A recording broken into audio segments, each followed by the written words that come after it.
Assalamualaikum warahmatullahi wabarakatuh. Selamat datang di di video presentasi kami. Kami dari kelompok 11 dengan beranggota 4 orang yang diantara itu ada Mas Hanan, Mas Alif, dan Mas Adit dan saya sendiri.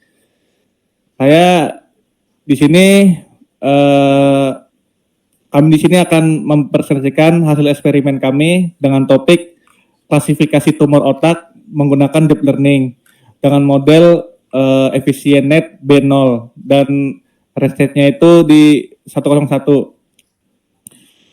Pada presentasi ini akan dibagi menjadi 4 bagian. Yang pertama itu ada penjelasan topik dan eksperimen, dan yang kedua itu ada struktur kode dan cara kerja sistem.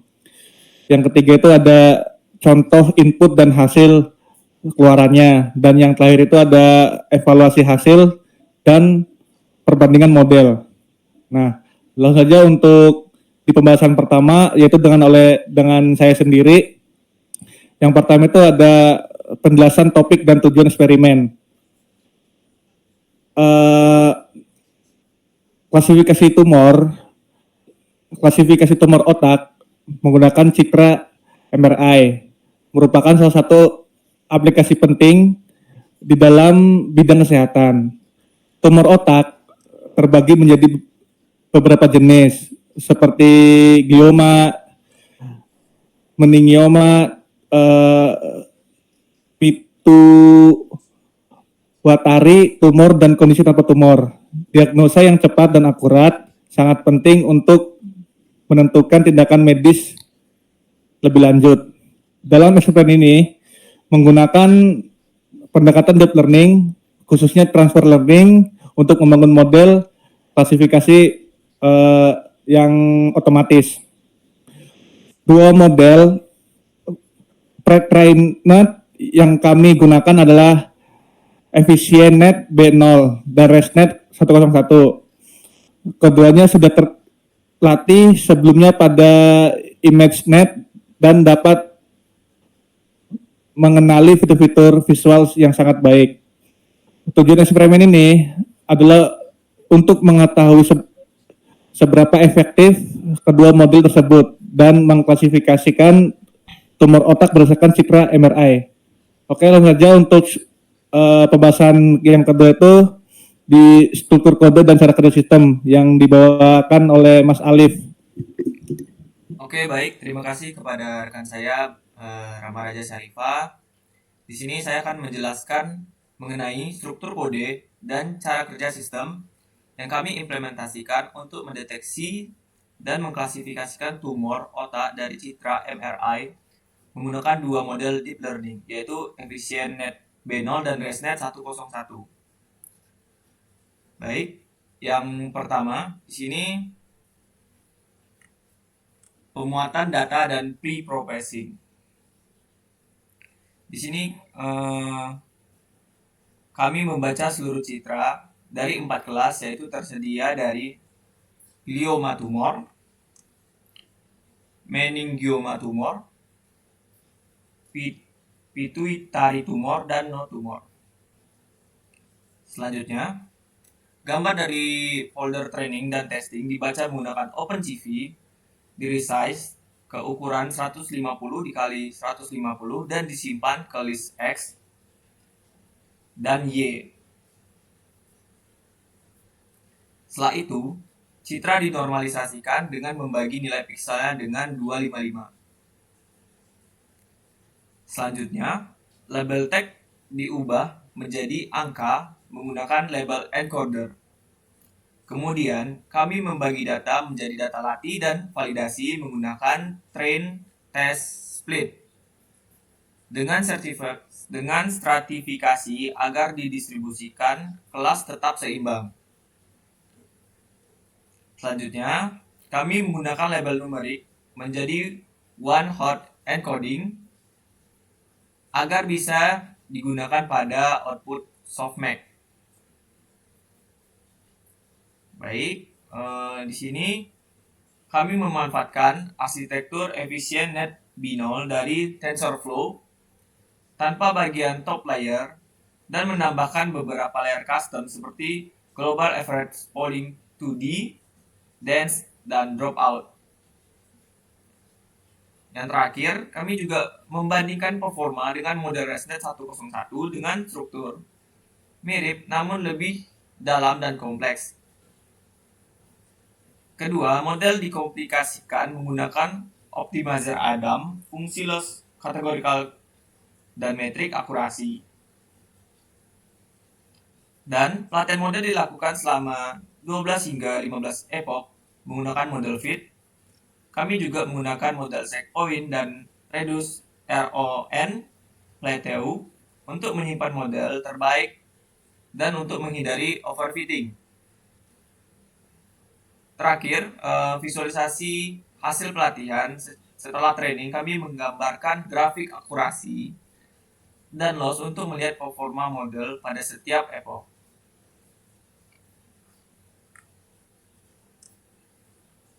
Oke, itu saja presentasi dari saya. Mungkin akan dilanjutkan dari contoh input dan hasil keluarannya oleh Adit. Terima kasih. Oke, selanjutnya saya di sini akan menjelaskan contoh input dan hasil keluaran. Saya akan melanjutkan dengan menjelaskan bagian ketiga, yaitu contoh input dan hasil keluaran dari sistem deteksi dan klasifikasi tumor otak yang telah kami bangun. Yang pertama yaitu contoh input. Input yang digunakan adalah gambar MRI dari otak yang sudah diproses dan diubah ukurannya menjadi 150 kali 150 pixel. Gambar ini mewakili salah satu dari 4 kelas. Yang pertama yaitu glioma tumor, yang kedua myxoma tumor, yang ketiga pituitary tumor, dan yang terakhir dan yang kedua ada prediksi menggunakan EffectNet BO0. Saat model EffectNet BO0 diberikan input secara acak dari data uji, model memberikan hasil seperti berikut, yaitu ada teks, salin edit, prediksi label yaitu no tumor, ada actual label yaitu untuk pituitary tumor, dan yang terakhir itu confident yaitu untuk menghasilkan hasilnya 97,57%, yaitu untuk model memprediksi bahwa gambar tersebut adalah no tumor dengan tingkat kepercayaan 97,57%. Padahal label sebenarnya adalah tumor, ini menunjukkan adanya fase negatif. Yang selanjutnya yang ketiga yaitu prediksi menggunakan ResNet 101. Sedangkan dengan model ResNet 101 hasilnya seperti berikut, yaitu ada tag, salin tag, prediksi label yaitu glioma tumor, ada actual label yaitu glioma tumor, dan confident yaitu untuk menghasilkan dengan 99,88%. Dalam kasus ini, model berhasil memprediksi dengan benar dan tingkat kepercayaan model sangat tinggi, hampir 100%. Yang keempat yaitu visualisasi gambar dan prediksi. Setelah diprediksi dilakukan, kami juga menampilkan gambar tersebut menggunakan matplotlib lengkap dengan label prediksi dan label hasil agar bisa dilakukan analisis visual langsung. Demikian penjelasan saya terkait input dan hasil keluaran. Terlihat bahwa kedua model demikian kekuatan dan kelemahan masing-masing dalam memproses gambar MRI. Selanjutnya akan dijelaskan evaluasi hasil yang menyeluruh rekan-rekan saya oleh Muhammad Hanan Rafi. Baik, halo semuanya. Saya akan menjelaskan bagian keempat, yaitu evaluasi hasil eksperimen dari model EffectNet B0 dan ResNet 101 dalam klasifikasi tumor otak. Yang pertama itu untuk yang klasifikasi report evaluasi model, kami menekan klasifikasi report dari Escalon yang menampilkan matriks. precision, ini itu seberapa akurat model saat memprediksi kelas tertentu. Recall, ini itu seberapa baik model menemukan semua data dari kelas tertentu. Kemudian ada support, yaitu jumlah data sebenarnya dari tiap kelas.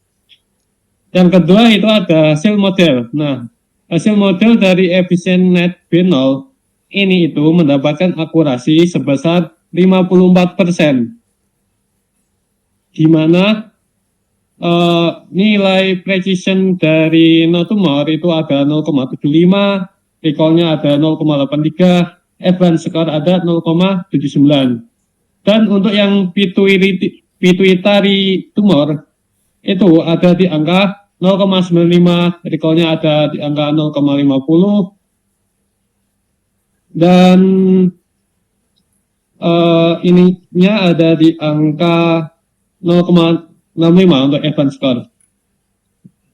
Nah, di sini itu model cukup baik dalam mendeteksi no tumor dan glioma, tapi sangat lemah dalam mengenali pituitary tumor, dan recall hanya 0,4.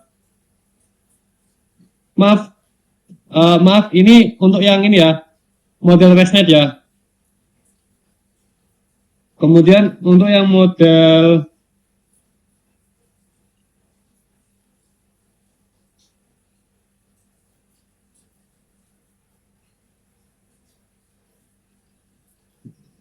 maaf, tadi itu model ini EfficientNet B0. Dan untuk yang model hasil akurasinya pada ResNet 101, yaitu akurasi modelnya mendapatkan nilai 40%, di mana untuk precision recall-nya untuk yang no tumor itu 52%, recall-nya ada 65%, advance score-nya ada 58%. Dan selanjutnya ada pituitary tumor ada 94%, recall-nya 22%, advance score-nya 36%. Nah, dari sini kita dapat melihat bahwa ResNet 101 memiliki ketajaman tinggi dalam precision pada beberapa kelas, tapi recall-nya sangat rendah ya, di kelas seperti di kelas pituitary ini hanya 0,22. Ini menyebabkan overconfidence, tapi banyak salah deteksi. Nah, kesimpulan evaluasinya bahwa EfficientNet B0 itu menunjukkan akurasi yang lebih tinggi tadi, sebesar 54% dibanding ResNet yang hanya 40%.